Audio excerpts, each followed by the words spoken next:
بسم الله والحمد لله والصلاة والسلام على رسول الله. اللهم صل على محمد. رب اشرح لي صدري ويسر لي امري واحلل عقدة من لساني يفقهوا قولي. النهارده نشرح استنتاج اي ام اف متوسطة بكل انواعها بتاع الدينامو عشان بتقرفنا كتير ومفيش امتحان بيخلو منها، فبسم الله. عامة القانون الاساسي اللي هنستنتج بيه اي ام اف افريج، قانون فاراداي العادي اللي هو ان دلتا فاي ماجنتيك على الدلتا تي. ولما افك الفاي ماجنتيك ديت هفكها ببي اي دلتا ساين سيتا، لان هو الملف بيلف بسيتا، والسيتا ديت بين الملف والمجال. اوكي، فالاستنتاج القانوني النهائي اللي انا هستخدمه في الاستنتاج اي ام اف بيساوي ان اي بي افتح قوس ساين سيتا 2 ناقص ساين سيتا 1 على الدلتا تي.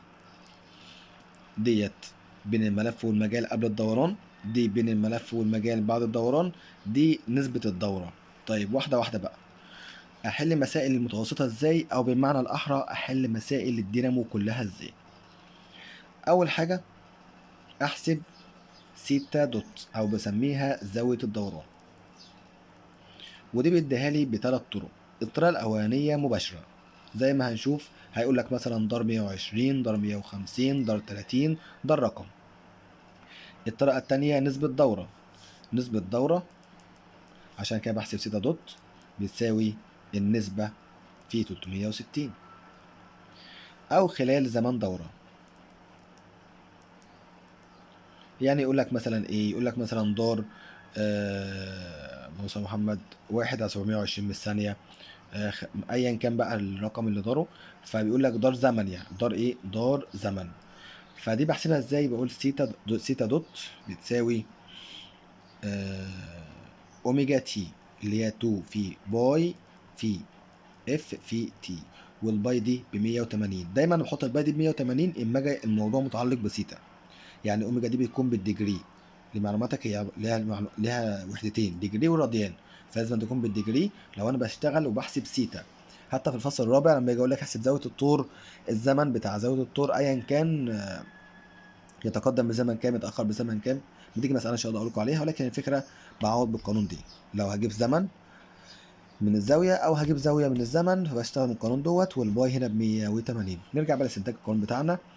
بأول حاجة أحسب سيتا دوت. هو أنا معلم عاوز خلال تلات أرباع دورة أهي، هقول والله سيتا دوت بيساوي تلات أرباع في 360، نسبة الدورة في 360 تدينا 270. أوكي طيب، أنا حاسبة ثانية كده. أوكي ماشي ماشي، ممكن نعوزها يعني. كده دار 270 درجة. هبدأ أشوف بقى دار منين ودار إزاي والزاوية بين مين ومين. إحنا عاوزين افريج عامة. تالت خطوة دي أول خطوة حسبناها اللي هي سيتا دوت. تاني خطوة أحسب أو أرسم، تاني خطوة أرسم المجال وأرسم الملف. بس الملف ده هرسمه إزاي؟ قال لي هرسمه كان عمودي. كان عمودي. هو الألفاظ اللي ممكن يقولها لي عمودي بس، ولا في ألفاظ تانية؟ لا، في ألفاظ كتير. بيقول لي مثلا بدءا من وضع الصفر. غير العمودي ده أقول لك بدءا من وضع الصفر، بدءا من وضع القيمة العظمى للفيض. ما هو الفيض قيمة عظمى ما يكون عمودي. بدءا من وضع الصفر، يعني دينامو بدأ من وضع الصفر، فده معروف عنه ان هو عمودي. ما قالش، فهو في الغالب الدينامو الوضع الرسمي بتاعه هو الوضع العمودي. فما علينا، الله المستعان. فكده دي البداية بتاعتي. هبدأ أدور كام؟ هبدأ أدور 270 درجة. فأول حاجة قبل ما أكمل أكتب سيتا أفريج واحد. سيتا أفريج اللي هي بالملف والمجال ب90. سيتا انستنت واحد، سيتا انستنت بتاع الدينامو واحد بيساوي صفر، لأنه هو دي أي حاجة غير الملف والمجال. هدور يا عم. هدور ازاي بقى؟ شايف السن القلم ده كده اهو، الوش المدغوش ده كده. هنا كده المجال مخترق من الوش المدغوش ده، فكده زاوية موجبة. لازم، لا هو الاتجاه الأولاني يعني زاوية موجبة. بعد كده هيدور 270 كده 90، يعني كده أصبح صفر. سالب 90 عشان اخترقوا من الوجه المساوي. صفر، يعني بقى عامل ازاي بقى؟ بقى عامل كده. والوش المدغوش ده بقى عامل كده. المهم يعني يبقى كده سيتا 2 افريج 2 بيساوي 0، سيتا انستنت 2 بيساوي 90.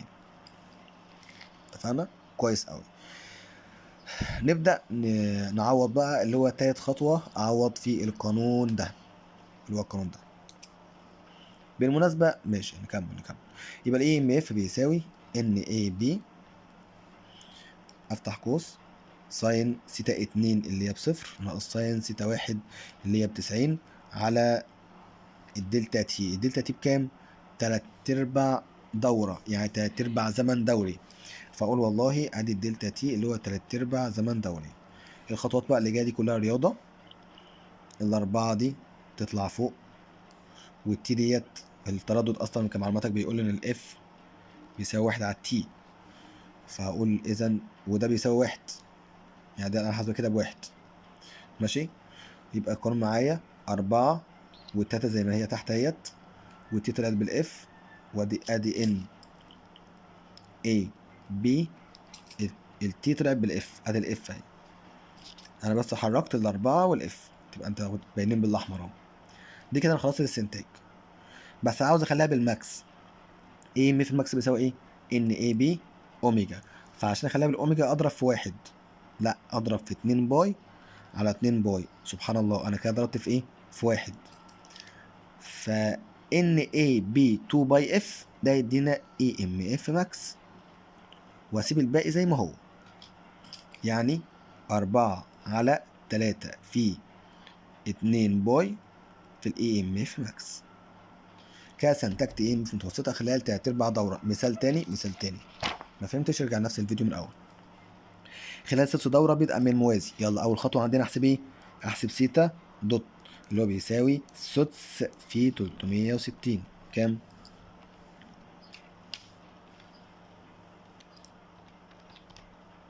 يلا يا اسطى، أيوه 60.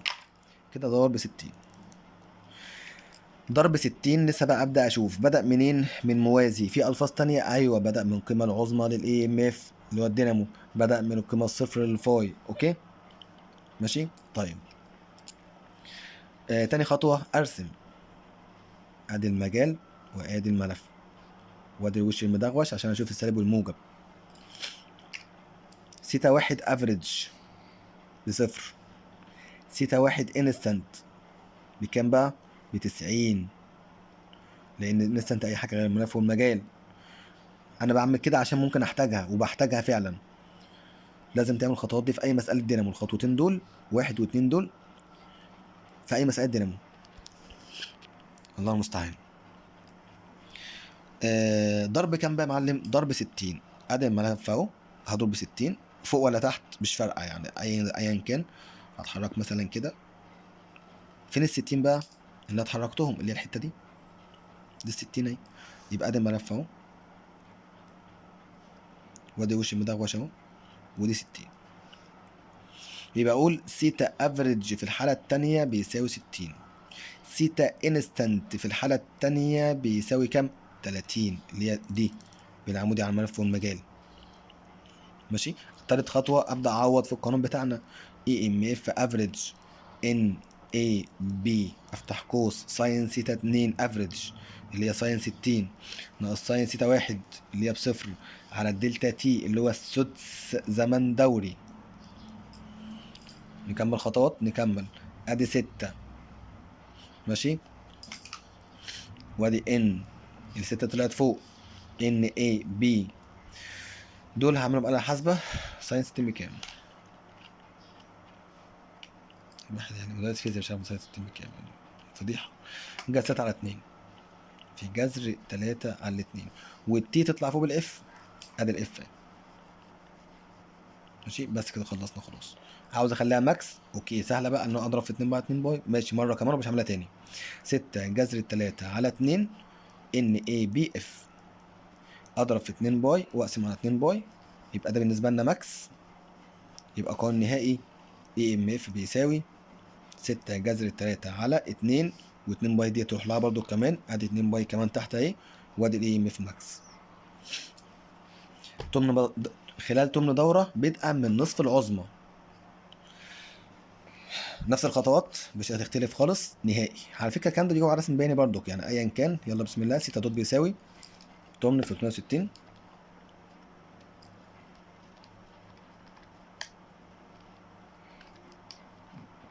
45، يبقى ضرب 45.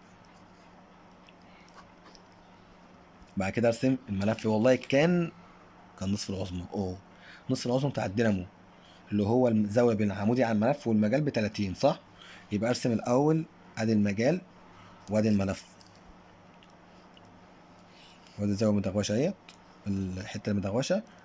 ايوه دي ال 30 وده 60. خلي بالك لان نصف العظمى بتاع الدينامو ساين 60 بتاع الدينامو.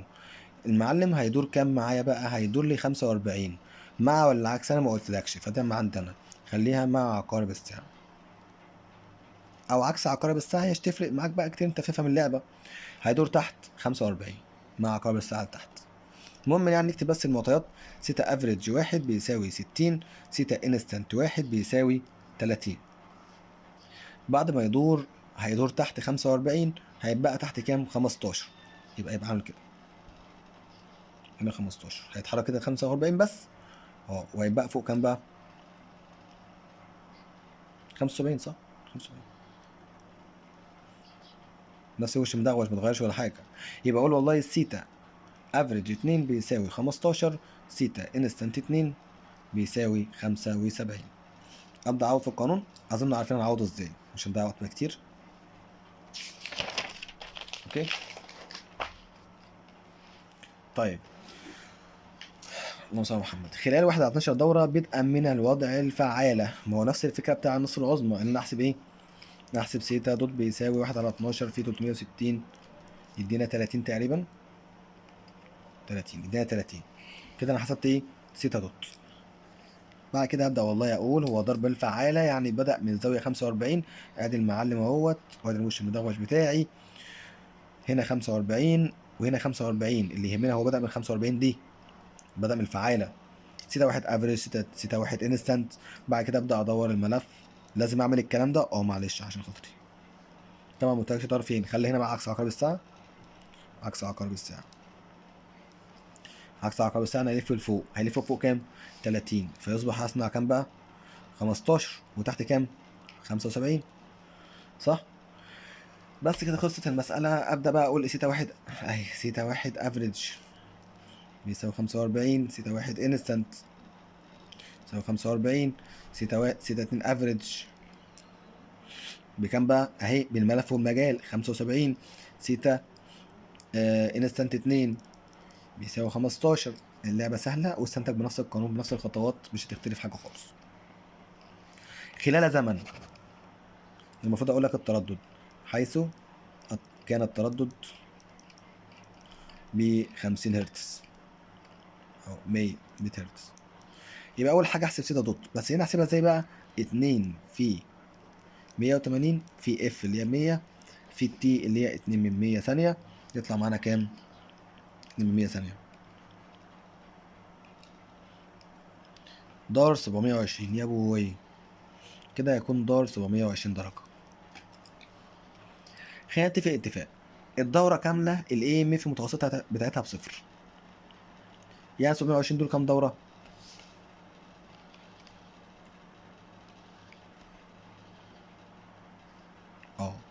يعني عبارة عن دورتين. 720 دي دار دورتين كاملين. دورة الاي ام اف بصفر، دورتين اي ام اف بصفر، دورة ونص يبقى خلال نص دورة. مالكش دعوة بالدورة دي خالص. يعني الشهر نص دورة فدايما الدورة كاملة بصفر، فمن غير ما استنتج تطلع بصفر على طول. اتفقنا؟ خلال 1 ثانية بدءا من نصف العظمى إذا كان التردد ب50 هرتز. يبقى سيتا دوت بيساوي 1/720. لا، واحدة 2 في 180 في اف اللي هو 50 في الزمن 1/720 اللي هي 2 باي اف تي. ماشي. 1/720 فيها كام يا صديقي بسرعة؟ 1/720 يا اسطى يا اسطى يا اسطى كده 25. ده 25 درجة من نصف العظمى. يعني كان عمودي. بعد كده اقول لك لا، كان يصنع زاوية 30. هقول لك مثلا ايه مع عقارب الساعة. اظن اللعبه انت فاهمها بقى طبعا، بس هكمل السنتاج لان هنا في زمن مختلف شويه. هقول ايه ام اف افريج بتساوي ان اي بي ساين. هنرسم الرسمه، هو تعرف ترسمها انت؟ اكيد تعرف ترسمها. هو المعلم كان كده كده 30 هيدور عكس مع عقارب الساعه لتحت 25 كمان، يبقى كده اظنك فهمت بس من اللي قبلها عملنا ايه، صح كده؟ 25 مع 30 كام فوق؟ 55. يبقى تحت كام؟ 55 ناقص 90 ادينا تحت 35. هيبقى تحت هنا كده 35.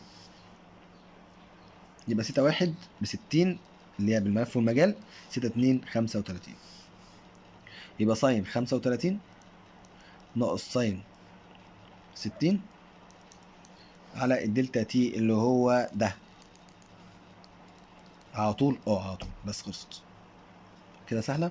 هو مفيش بقى سنتاج وكمل، لا ما هو كده تلاقي حاجه في المساله تديك ده بطريقه ما بقى، فانت تركز يعني، ما هو اكيد مش هقول لك كل حاجه. اذا دار 120 درجه، خلاص هنا مش هجيب 6 دوت، هو قال لك 6 دوت على طول بدءا من وضع الصفر اللي هو العمودي. اظن بقى مش محتاجه استنتجها يعني، نستنتجها عشان فيها في سالب هنا، سوري ماشي يلا مش مشكله. 6 دوت 120 ادي المجال، الملف كان وضع صفر يعني كان عمودي، يبقى سيتا افريج 1 ب 90، سيتا انستنت 1 بيساوي صفر.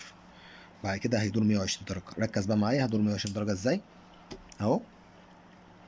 كده 90 كده اخترق من الوجه الاملس، يبقى سالب 30. هيبقى عامل كده صح؟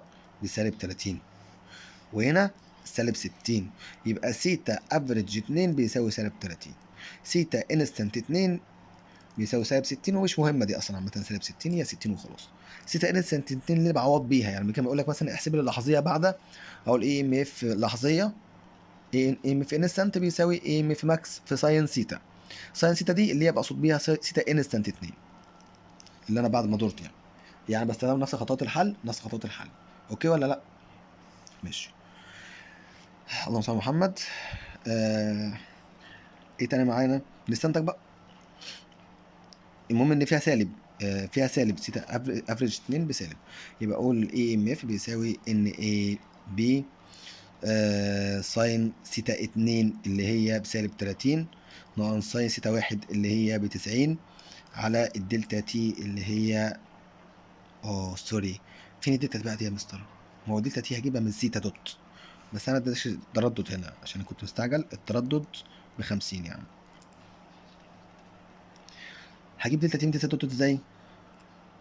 ماشي اوكي. انت عارف ان السيتا دوت بيساوي ايه؟